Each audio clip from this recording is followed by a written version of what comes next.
Hey Kinders! In this tutorial, we're going to begin to link from level 1 to level 2. As a quick review, we put math learners into 3 primary categories depending on where they're at in the Kinder's Guide math lessons: beginner, intermediate, and advanced.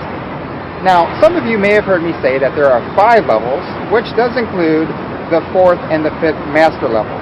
But for the general purpose of advancing a child 3 to 5 years in math ability, advanced will more than get you there. For that reason, we don't really talk about level 4 or level 5 as far as a goal to get to. Those levels are intended to more or less showcase over-accomplishment in elementary math. And the reason why I say begin to link from level 1 to level 2 is because, again, there isn't a real definite point where a student goes from one level to the next. The transition is gradual. So what I usually say is that if more than 60% of the lessons you're exercising are at level 2, then you're pretty much a level 2. Alright, to get to it, this exercise infuses the concept of subtraction in a counting routine. Subtraction falls within the addition and subtraction section, which is the 4th of 5 links in our chain of math building techniques. So I'm talking about the method of counting by nines. Now, there are a couple of popular math tricks out there that people use to multiply by 9. As usual, we are not going to use any of these shortcuts. We are going to use the tried and true method of counting. Guys, this is so important when learning elementary math because it goes into the concept of factorization and proportionality instead of just spitting out multiplication facts. But more on that in one of my other vlogs. Now, counting by nines is different than any other single-digit whole number counting routine that we've learned up to this point. And this is the reason why it is a linking exercise. At every interval of 9, we're going to visualize an interval of 10 and minus a 1. Practicing this not only installs the ability to count by nines, it helps develop the student's working memory and constructs adding and subtracting operational process. So that's about it. Give the exercises coming up a try, and remember to practice during free moments throughout your day. After a few sessions, let me know down in the comments what new and interesting math abilities your child starts to show. As always, thanks so much for watching, and now let's get crazy with some math. Face your child and say, "Count by nines game." Explain that counting by nines is like counting by tens, but you minus 1 at every step. Put up both of your hands like balls with the backs of your hands facing outward, and have your child mirror you.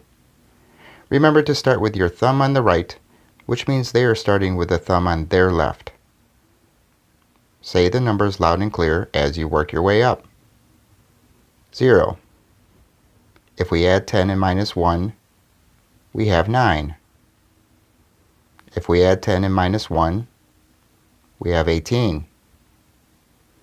Add 10 minus 1 is 27. Add 10 minus 1 is 36. Add 10 minus 1 is 45. Add 10 minus 1 is 54.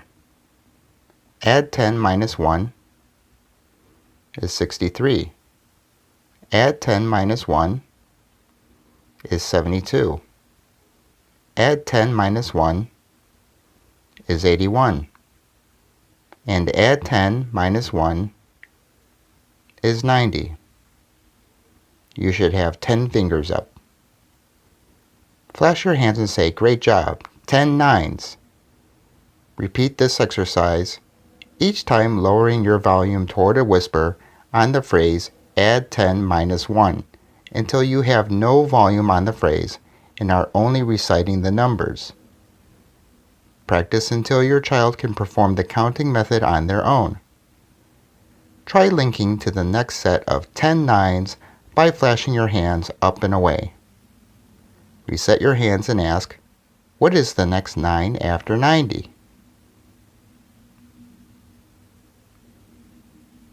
Did he say 99? After some practice, follow up with some naming questions such as, what is 9 times 4? He is counting by nines up to 4 fingers.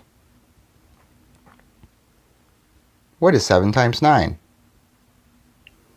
He is counting by nines up to 7 fingers. How many nines go into 81? He is counting by nines up to the value of 81 or 9 fingers. How many nines go into 9? He is counting by nines up to the value of 9 or 1 finger. How many nines go into 99? He is counting by nines up to the value of 99 or 11 fingers. Did he reset his hands after 90? If yes, great job! Make up some more problems on your own, and remember to practice during free moments throughout your day. Subscribe to Kinder's Guide for daily and weekly exercises, tips, and math hacks. Link up to recommended resources and materials in the description below.